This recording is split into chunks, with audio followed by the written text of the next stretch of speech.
तपाईँ साप्ताहिक बाइबल पाठ प्लेनफिल्ड क्रिस्चियन साइन्स चर्च स्वतन्त्रबाट सुन्दै हुनुहुन्छ। यो अमेरिकाको प्लेनफिल्ड न्यू जर्सीमा अवस्थित छ। थप जानकारीको लागि कृपया हाम्रो वेबसाइट भ्रमण गर्नुहोस् www.plainfieldcs.com। यो लागि पाठ हो पुस 26 गते 2021।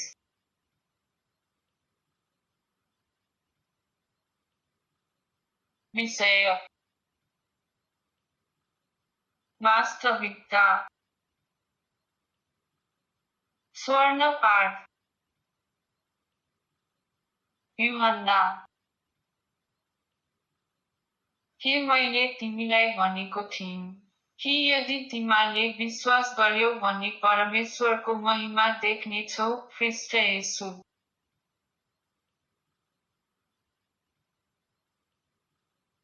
उत्तरदायी पढाइ। राजा रोमी सपन्याह। एलिसाको सेवक त्यस बिहान चाँडै उठेको थियो। सेवक बाहिर निस्कियो अनि उसले देख्यो सहरले चारैतिरबाट घोडाहरू र रथहरू सहित सैनिकले घेरेको थियो। एलिसाको सेवकले एलिसालाई भन्यो, हे मेरा मालिक, हामी के गर्न सक्छौँ? एलिसाले भने, नडर, हाम्रो लागि लडाईँ गर्ने सेना आरामका लागि लडाईँ गर्ने सेना भन्दा ठुलो छ। तब एलिसाले प्रार्थना गरे अनि भने, परमप्रभु, म बिन्ती गर्छु तपाईँ मेरो सेवकको आँखा खोलिदिनुहोस् जसले गर्दा उसले देख्न सकोस्। परमप्रभुले युवा सेवकको आँखा खोलिदिनुभयो अनि सेवकले देख्यो पहाड आगोको घोडा अनि रथहरूले घेरिएको थियो। तिनीहरू सबै एलिसाको वरिपरि थिए। सुसमाचारले मानिसहरूलाई उहाँसँग धार्मिक बन्ने कुरो प्रकट गरेको छ। परमेश्वरको बाटोले मानिसहरूलाई सुरुदेखि अन्तसम्म विश्वासद्वारा धार्मिकतातिर डोर्याउँदछ, जस्तो धर्मशास्त्रमा भनिएको छ। जुन मानिस परमेश्वरको विश्वासमा ठिक रहँदछ ऊ अनन्तसम्म बाँच्नेछ। परमेश्वरले आफ्नो क्रोध देखाउनुभयो किनभने उहाँको बारेमा जान्नुपर्ने प्रत्येक कुरो परमेश्वरले स्पष्टसित देखाइदिनु भएको छ। उहाँले आफ्नो बारेमा सबै कुराहरू स्पष्ट बताइदिसक्नु भएको छ। परमेश्वरको विषयमा धेरै कुराहरू छन् जुन मानिसहरूले देख्न सक्दैनन्। उहाँकै अनन्तको शक्ति र अन्य थोकहरू जसले उहाँलाई परमेश्वर भनी चिनाउँछ। तर संसारको सुरुदेखि नै ती सबै चिजहरू बुझ्न मानिसहरूलाई सजिलो छ। ती थोकहरू स्पष्ट छन् जुन परमेश्वरले बनाउनु भएको थियो। यसैले ती सबै मानिसहरू आफूले गरेको खराब कामहरूबाट परमेश्वरदेखि उम्कन पाउँदैनन्। इस्राएलका राजा परमप्रभु तिम्रो साथमा हुनुहुन्छ। तिमीले कुनै नराम्रो घटनाको बारेमा चिन्ता गर्नुपर्ने आवश्यकता छैन।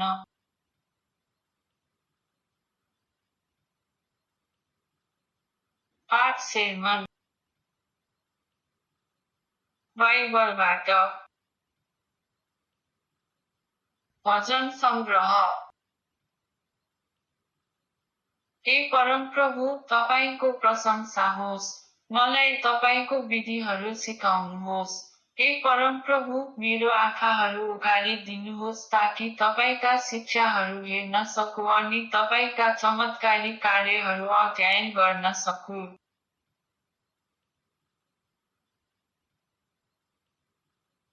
एसाया। अब अन्धकारले पृथ्वी ढाक्छ अनि मानिसहरू अन्धकारमा पर्नेछन्। तर परमप्रभु तिनीहरूमाथि चम्कनुहुन्छ अनि उहाँको महिमा तिनीहरूमाथि देखा पर्नेछ। तिनीहरूका जातिहरू कहाँ प्रकाश आउनेछ। राजाहरू तिनीहरूको चहकिलो प्रकाशमा आउनेछ। आफ्नो वरिपरि हेर, देख्यौ मानिसहरू भेला भएर तिमीहरूतिरै आइरहेछ। ती टाढाबाट आइरहेका तिमीहरूकै छोराहरू हुन्। अनि तिमीहरूका छोरीहरू पनि उनीहरूसँगै आइरहेछन्। त्यहाँ तिम्रो देशमा फेरि कहिले अत्याचारको खबरहरू आउने छैनन्। मानिसहरूले फेरि कहिले तिम्रो देशमा आक्रमण र चोरी गर्ने छैनन्। तिमीले आफ्नो बित्ताहरूको नाउँ मुक्ति भनेर लेख्नेछौ। तिमीले आफ्नो प्रवेशद्वारको नाउँ स्तुति राख्नेछौ। घाम अब तिम्रो लागि दिनभरिको प्रकाश हुनेछैन। चन्द्रमाको उज्यालो पनि तिम्रो लागि रातभरिको प्रकाश हुनेछैन। किनभने परमप्रभुको प्रकाश नै सदा सर्वदा तिम्रो प्रकाश हुनेछ। तेरो परमेश्वर नै तेरो महिमा हुनुहुनेछ। तिम्रो सूर्य कहिल्यै अस्ताउने छैन फेरि तिम्रो चन्द्रमा कहिल्यै अँध्यारो हुने छैन फेरि। किनभने परमप्रभु नै अनन्तको प्रकाश हुनुहुनेछ। अनि तिम्रो शोकका दिन अन्त हुनेछ।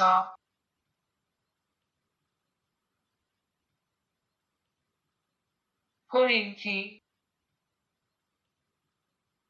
परमेश्वरले आफ्नो दयाले हामीलाई यो काम गर्न दिनुभएको छ। यसकारण हामी यो काम छोड्दैनौँ। तर हामीले गुप्त र लज्जाजनक तरिका त्यागेका छौँ। हामी छल कपट प्रयोग गर्दैनौँ र परमेश्वरको शिक्षा परिवर्तन गर्दैनौँ। खयाम्मै गर्दैनौँ। हामी सत्य र सजिलोसित बुझन्छौँ। हामी को हौँ भन्ने कुरो मानिसहरूलाई हामी यसरी नै देखाउँछौँ। अनि परमेश्वर समक्ष हामी कस्तो मानिस हौँ त्यो पनि उनीहरूले आफ्नो हृदयमा जान्न सक्छन्। हामीले प्रचार गरेको सुसमाचार लुकेको होला तर यो तिनीहरूकै लागि लुकेको हो जो अल्मलिएका छन्। यस संसारको शासनकर्ता जसले विश्वास गर्दैनन् ती मानिसहरूको मन अन्धा बनाइदिएको छ। यसर्थ तिनीहरूले ख्रिस्टको महिमाको सुसमाचारको प्रकाश देख्न सक्दैनन्। ख्रिस्ट नै एक हुनुहुन्छ जो एकदमै परमेश्वर जस्ता हुनुहुन्छ। हामी आफ्नो बारेमा प्रचार गर्दैनौँ। तर हामी येशू ख्रिस्ट प्रभु हुनुहुन्छ भन्ने सत्य कुरा प्रचार गर्छौँ। अनि हामी प्रचार गर्छौँ कि येशूको निम्ति हामी तिमीहरूका सेवक हौँ। परमेश्वरले एकपल्ट भन्नुभएको थियो। अन्धकारबाट ज्योति चम्कनेछ। अनि उहाँ तिनै परमेश्वर हुनुहुन्छ जसले हाम्रो हृदयमा आफ्नो ज्योति प्रकाशित हुन दिनुभयो। ख्रिस्टको अनुहारमा परमेश्वरको महिमा झल्काएर उहाँले हामीलाई प्रकाश दिनुभयो।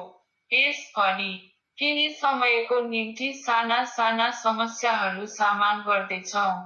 तर ती समस्याहरूबाट हामीले अनन्त महिमा पाउने सहायता पाइरहेका छौँ त्यो अनन्त महिमा समस्याहरू भन्दा धेरै महान छ। त्यसैले हामीले देख्ने नसकिने कुराहरू हामी सोच्छौँ तर जे देख्छौँ ती विषयमा होइन। प्रत्यक्ष देखिने कुराहरू क्षणिक हुन्छन् अनि हामीले देख्न नसकिने कुराहरू चाहिँ सधैँको लागि हुनेछ।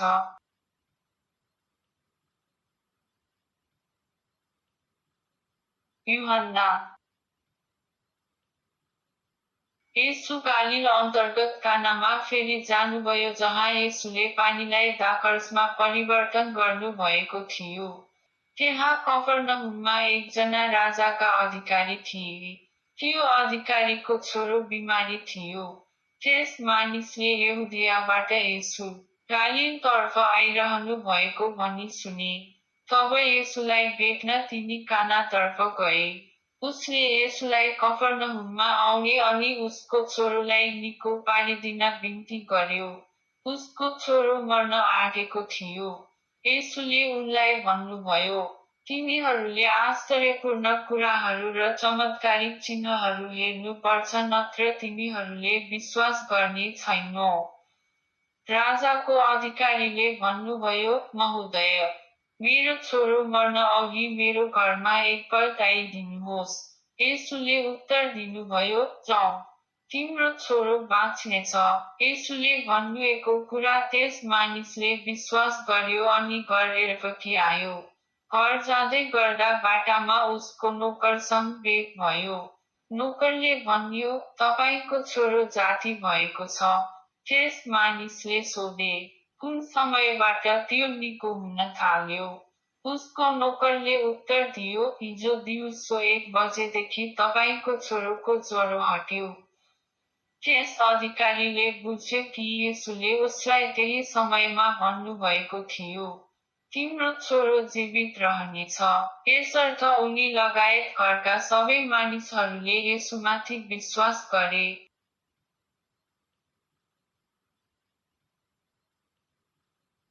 यूहन्ना दुसऱ्या दिवशी येशू परत मंदिरात गेला. सर्व लोक येशूकडे आले. येशू बसला आणि त्याने लोकांना शिक्षण दिले. नंतर येशू पुन्हा लोकांशी बोलू लागला. तो म्हणाला, मी जगाचा प्रकाश आहे. जो माझ्यामागे येतो तो कधीही अंधारात राहणार नाही. त्या जीवन देणारा प्रकाश राहील. मग सत्य काय आहे हे तुम्हाला समजेल. आणि सत्य तुम्हाला करेल.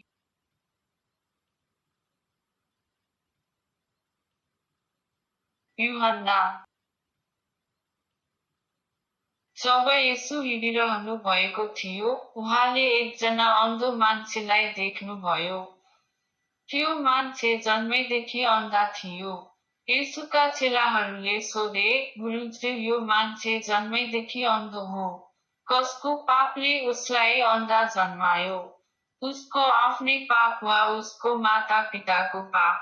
येशूले उत्तर दिनुभयो, यो न त उसको न त उसकी माताको पाप हो जसले उसलाई अन्धा जन्माइन्।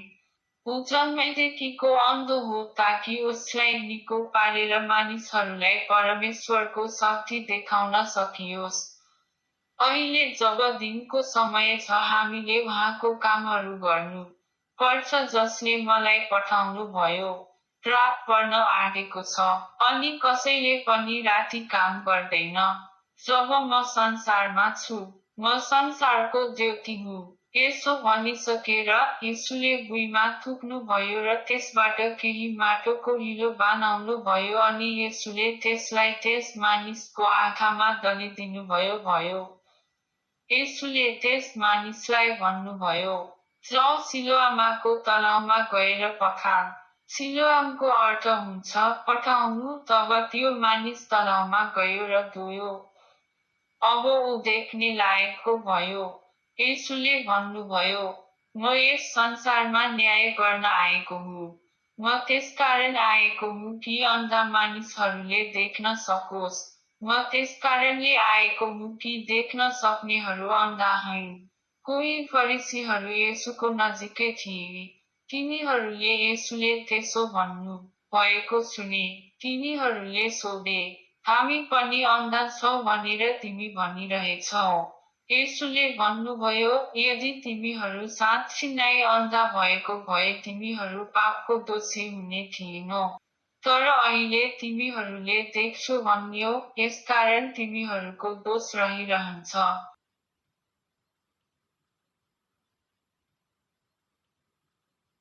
कोरिन्थी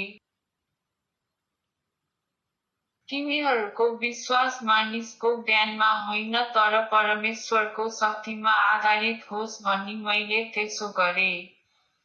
तर जस्तो शास्त्रमा लेखिएको छ, कुनै आँखाले पनि नदेखेको, कुनै कानले पनि नसुनेको, कसैले चिन्तासम्म नगरेको कुरा आफूलाई प्रेम गर्नेहरूका निम्ति परमेश्वरले तयार पार्नु भएको छ। परमेश्वरले यी कुराहरू हामीलाई आत्माद्वारा देखाउनु भएको छ। आत्माले प्रत्येक कुरो बुझ्छ। परमेश्वरको गम्भीर रहस्य समेत आत्माले बुझ्छ। अब हामीले संसारमा भएको आत्मा पाएका छैनौँ तर हामीले परमेश्वरबाट आत्मा पाएका छौँ। हामीले यो आत्मा परमेश्वरले हामीलाई दिनु भएको कुराहरू जान्न सकौँ भनेर पाएका हौँ।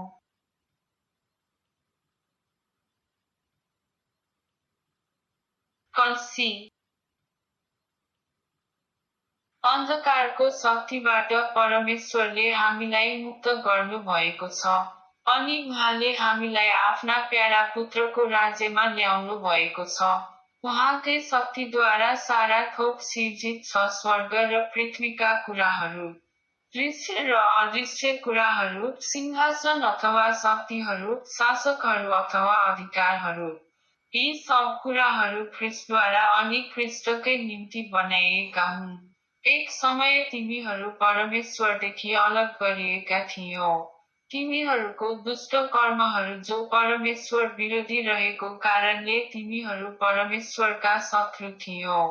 यो गोप्य सत्य सुरुदेखि नै सबै मानिसहरूबाट लुकाएको थियो। तर अब परमेश्वरको पवित्र जनलाई यो गोप्य सत्य प्रकट गराइएको छ। त्यो धनी र महिमामय सत्य आफ्ना मानिसले जानुन् भन्ने निश्चय परमेश्वरले गर्नुभयो। यो महान सत्य सबै जातिहरूको लागि हो। अनि उहाँ सत्य हुनुहुन्छ ख्रिस्ट स्वयं, जो तिमीहरू सबैमा हुनुहुन्छ। परमेश्वरको महिमामा भागीदारी हुनु उहाँ हाम्रो एक आशा हुनुहुन्छ।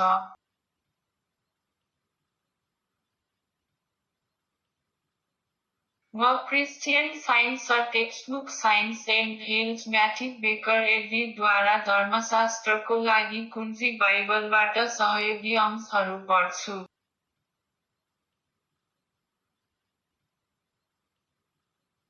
विज्ञान र स्वास्थ्य।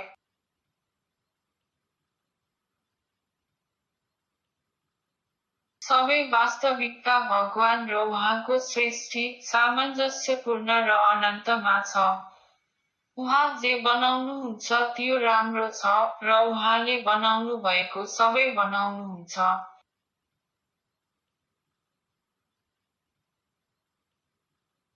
त्यहाँ स्वर्ग, सद्भाव र ईश्वरीय विज्ञानमा ख्रिस्टको लागि एक तरिकाले हामीलाई यो बाटो देखाउँछ। यो कुनै अन्य वास्तविकता थाहा छैन जीवनको कुनै अन्य चेतना छैन राम्रो, भगवान र उहाँको प्रतिबिम्ब भन्दा। र तथाकथित दुखाइ र इन्द्रियहरूको आनन्द भन्दा माथि उठ्नको लागि।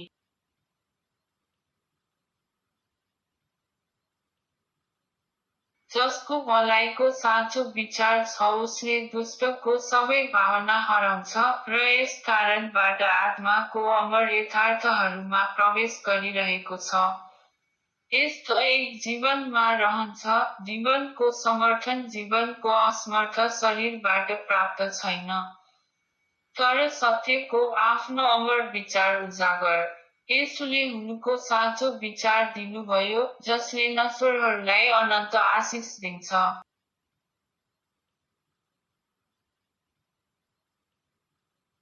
जब मनुष्यले भगवान र मानिसको बारेमा अधिक सही विचार प्राप्त गर्दछन्, सृष्टिको बहुउद्देशीय वस्तुहरू, जो पहिले अदृश्य थिए, दृश्यमान हुनेछन्। जब हामी बुझ्छौँ कि जीवन आत्मा हो, कहिले न कुनै पदार्थमा, यो समझ आत्मपूर्णतामा विस्तार हुनेछ, भगवानमा सबै राम्रो, र अरू कुनै चेतनाको आवश्यकता छैन।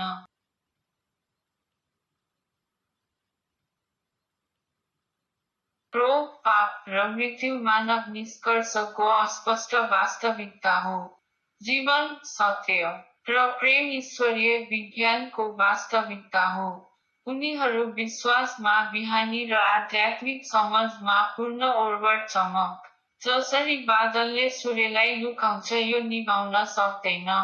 त्यसैले झुटा विश्वास केही समयको लागि चुपचाप अपरिवर्तनीय सद्भावको आवाज हो, तर झुटा विश्वास विश्वास, आशा, र फलसम सशस्त्र विज्ञानलाई नष्ट गर्न सक्दैन।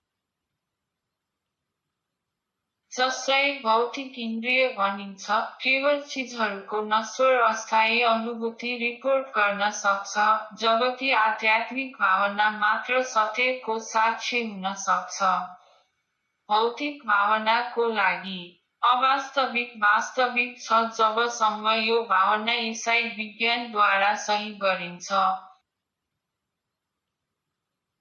आध्यात्मिक भावना, भौतिक इन्द्रियको विरोधाभास अन्तर्ज्ञान आशा, विश्वास, समझ, फल, वास्तविकता सामेल छ।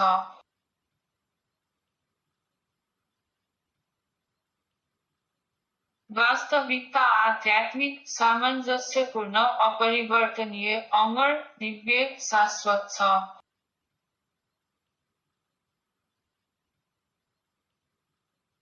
उनको वास्तविकता यसको सामान्य कार्य र सबै चिजहरूको मूल नश्वर भावनाको लागि अदृश्य छन्, जबकि नश्वर विश्वासको अवास्तविक र नक्कली आन्दोलनहरू जो अमर मोर्स र कार्यको उल्टो हुनेछ।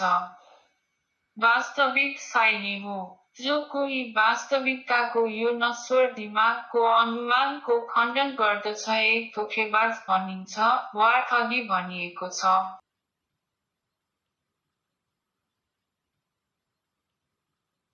यदि गुरुले कुनै विद्यार्थीलाई लिएर परमेश्वरको नदेखेको सत्यता सिकाउनुहुन्नथ्यो भने उहाँ क्रुसमा टाँगिनुहुन्नथ्यो। पदार्थको पकडमा आत्मा धारण गर्ने सङ्कल्प सत्य र प्रेमको सताउने हो।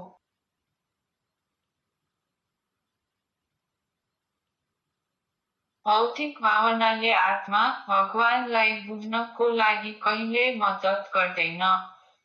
आध्यात्मिक भावनाको माध्यमबाट मात्र मानिस बुझ्दछ र देवतालाई माया गर्दछ। भौतिक इन्द्रियहरूद्वारा मनको विज्ञानको विभिन्न विरोधाभासहरू अदृश्य सत्य परिवर्तन गर्दैनन् जो सदैव बरकरार रहन्छ।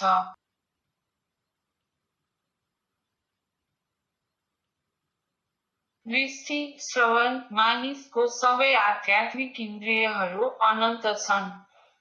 उनीहरू हराउन सक्दैनन्। तिनीहरूको वास्तविकता र अमरत्व आत्मा र समाजमा हो, पदार्थमा छैन, यसैले तिनीहरूको स्थायित्व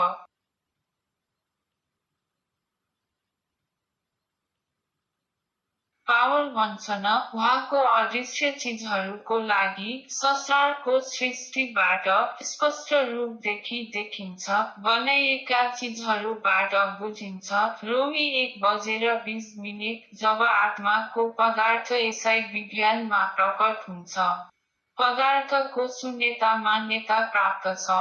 जहाँ भगवानको आत्मा छ र त्यहाँ कुनै ठाउँ छैन जहाँ भगवान छैन, दुष्ट केही हुँदैन, आत्माको केहीको विपरीत। यदि त्यहाँ कुनै आध्यात्मिक प्रतिबिम्ब छैन, तब त्यहाँ मात्र खालीपनको अन्धकार रहन्छ र स्वर्गीय टिमको ट्रेस छैन।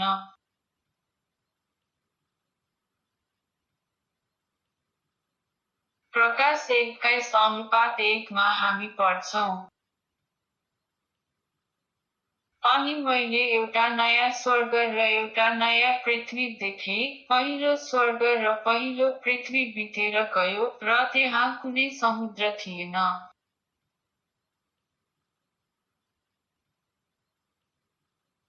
प्रकाशक हाम्रो अस्तित्वको विमानमा थियो, जबकि अझैसम्म आँखाले देख्न नसक्ने देख्दै, जो कि अनावश्यक सोचको लागि अदृश्य छ। होली रिडको यो गवाही विज्ञानमा यो तथ्यलाई कायम राख्छ कि स्वर्ग र पृथ्वी एक मानव चेतनाको लागि, त्यो चेतना जो भगवानले दिनुहुन्छ आध्यात्मिक हो, जबकि अर्कोको लागि अपरिचित मानव मन दर्शन भौतिक हो। यो अचम्मको देखाउँछ कि के मानव दिमाग शर्तहरू मायने छ र आत्मा राज्यहरू र चेतनाको चरणहरूलाई सङ्केत गर्दछ।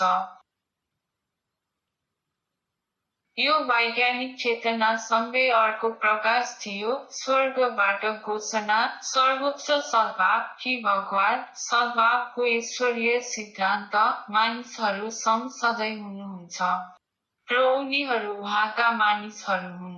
यस प्रकार मानिस अब एक दुखी पापीको रूपमा मानिएको थिएन, तर भगवानको धन्य बालकको रूपमा।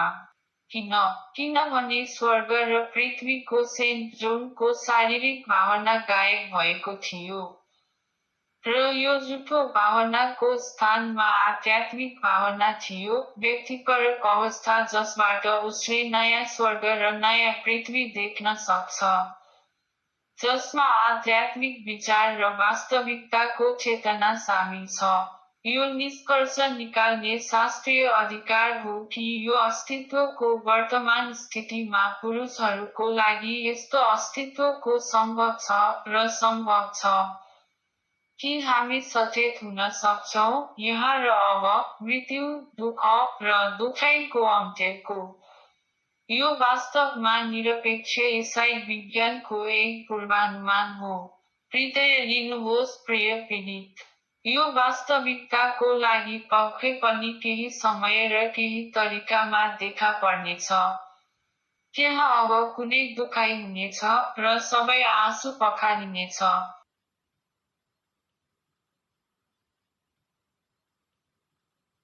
हामीलाई वास्तविक र शाश्वतको बारेमा जानौँ र आत्माको शासनको लागि तयार गरौँ, स्वर्गको राज्य, शासन र सार्वभौमिक सद्भावको शासन, जो हराउन सकिँदैन र सदाको लागि अदृश्य रहन सक्दैन।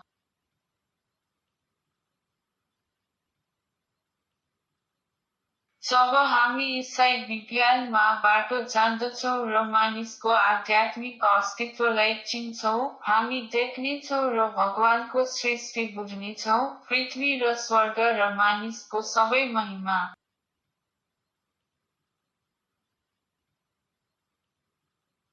मम्मी म्याकर बेकर एडीले चर्च म्यानुअलमा दिएको अनुसार 3वटा दैनिक कर्तव्यहरू पढ्छु।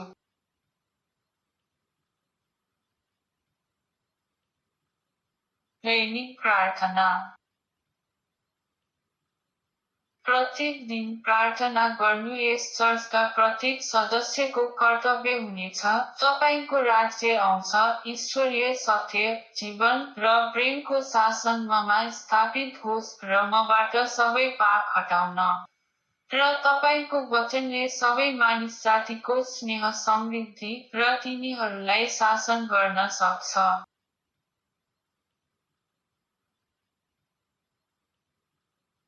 प्रेरणा र कार्यहरूको लागि नियम। न त दुश्मनी वा न केवल व्यक्तिगत अनुग्नले मदर चर्चका सदस्यहरूको मनसाय वा कार्यलाई प्रोत्साहित गर्नुपर्दछ। विज्ञानमा, ईश्वरीय प्रेमले मात्र मानिसलाई चलाउँछ। र एक इसाई वैज्ञानिकले प्रेमको मिठो सुविधाहरू प्रतिबिम्बित गर्छन्, पापलाई हप्काउँदा, साँचो भ्रातृत्व, परोपकार र क्षमामा। यस चर्चका सदस्यहरूले दिनहुँ हेर्नुपर्दछ र सबै खराबीबाट छुटकारा पाउन प्रार्थना गर्नुपर्दछ, भविष्यवाणी गर्न, न्याय गर्ने, निन्दा गर्ने, सल्लाह दिने, प्रभाव पार्ने वा गल्तीबाट प्रभावित हुनबाट